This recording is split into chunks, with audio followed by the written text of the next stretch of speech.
Et j'ai intitulé cette méditation « Si haut que soit le trône ».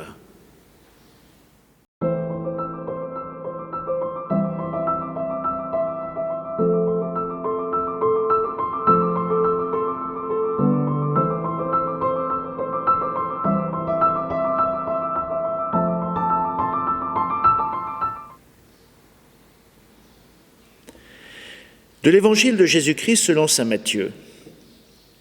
En ce temps-là, Jésus s'adressa aux foules et aux disciples, et il déclara : « Les scribes et les pharisiens enseignent dans la chair de Moïse. Donc tout ce qu'ils peuvent vous dire, faites-le, observez-le. Mais n'agissez pas d'après leurs actes, car ils disent et ne font pas. Ils attachent de pesants fardeaux, difficiles à porter. Ils chargent les épaules des gens, mais eux-mêmes ne veulent pas les remuer du doigt. Toutes leurs actions, ils les font pour être remarqués, les gens. Ils élargissent leurs phylactères, ils rallongent leurs franges. Ils aiment les places d'honneur dans les dîners, les sièges d'honneur dans les synagogues, les salutations sur les places publiques. Ils aiment recevoir des gens le titre de « rabbi ».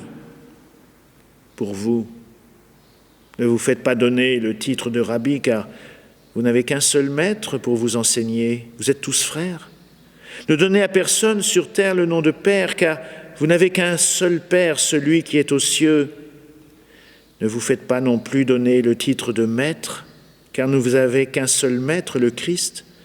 Le plus grand parmi vous sera votre serviteur, qui s'élèvera, sera abaissé, et qui s'abaissera, sera élevé. Ne va pas te mettre à la première place. Le philosophe Michel de Montaigne, au cours de la Renaissance, au XVIe siècle, avait cette petite phrase bien corrosive : « Au plus élevé trône du monde, on n'est jamais assis que sur son derrière. » Bon, il employait un autre mot. Dans un film satirique, le dialoguiste imaginait, dans le cadre d'une émission de télévision sur l'Église catholique, ce petit échange entre un évêque et un prêtre. Dans son élan, l'évêque s'écrie : « Nous vivons chaque jour la simplicité évangélique, nous nous appelons tous frères. N'est-ce pas, mon père ? » ?»« Mais oui, monseigneur, réplique le prêtre. » Ah, il est facile de rire de la prétention des scribes et des pharisiens du temps de Jésus, de leur orgueil, de leurs titres ronflants. Mais nous, cette humilité dont parle Jésus, on pense peut-être que c'est une forme de suicide social. Malheur au maillon faible, il faut au contraire montrer sa force. Il faut tout faire pour faire valoir sa personnalité, quitte à bousculer, écraser les autres, sinon on se fait écraser. Les filières dites d'excellence de notre système éducatif le révèlent. Apprennent aux jeunes qu'il faut se battre pour réussir et, si possible, donner l'occasion aux autres concurrents de trébucher. N'est-ce pas, pense-t-on dans l'ordre de la nature ?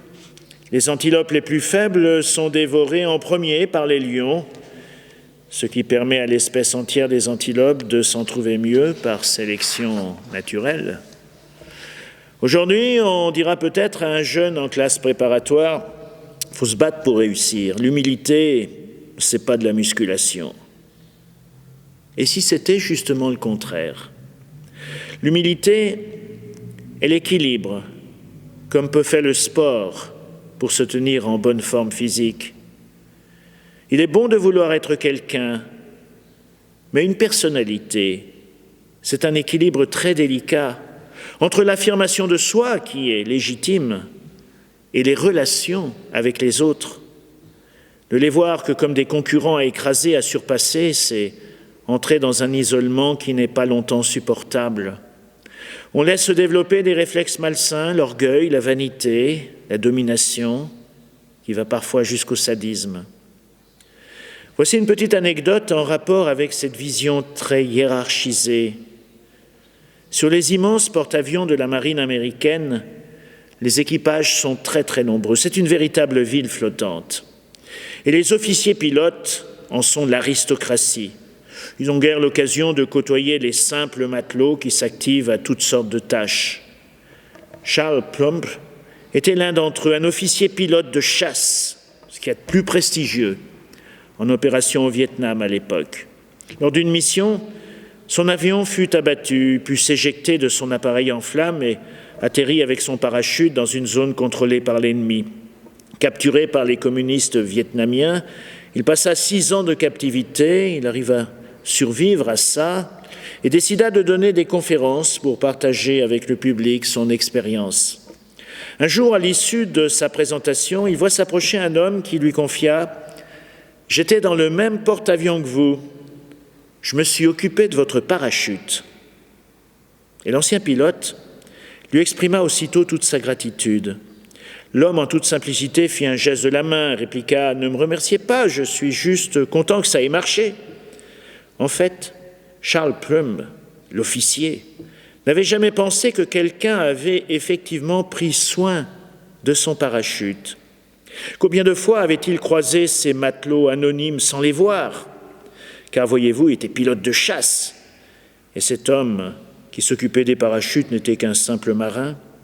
Mais il songeait aussi à ces heures que le matelot avait dû passer au cœur du grand navire, à plier soigneusement des parachutes sur une longue table de bois, tenant entre ses mains le destin d'une personne qu'il ne connaissait pas. Il pensa aussi au poste d'équipage surpeuplé dans lequel s'entassaient les hommes de rang, tandis qu'il bénéficiait d'une cabine d'officier. Il songea aussi à ce qui serait arrivé si son parachute n'avait pas correctement fonctionné. Alors oui, cette humilité, si haut que soit le trône, eh bien il faut parfois que la vie donne des leçons pour comprendre certaines choses et nous rappeler à l'humilité.